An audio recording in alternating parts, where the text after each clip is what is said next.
আসসালামু আলাইকুম। কেমন কাটলো সবার ঈদ? আমি তো প্রবাস জীবনের প্রথম দিন ইউনিভার্সিটিতে বন্ধুদের সাথেই কাটিয়েছি।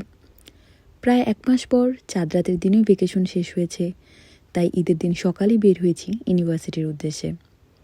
ঈদের দিন এবং ঈদের পরের দিন ২ দিনই আমার ক্লাস ছিল। কয়েকদিন পরে এক্সাম, আর এই ২ দিন ছিল এই সেমিস্টারের লাস্ট ক্লাস, তাই ক্লাসে যাওয়া খুব দরকার ছিল।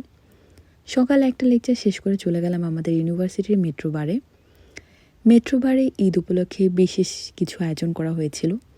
মেট্রো বার খুব সুন্দর করে সাজানো হয়েছে ঈদ থিমে। টুকটাক খাবারেরও ব্যবস্থা ছিল। যেহেতু ঈদের দিনও ক্লাস চলবে, তাই তারা আগেই আমাদেরকে ইনভাইট করেছে ঈদ মেট্রোতে এসে সবার সাথে একসাথে উদযাপন করতে।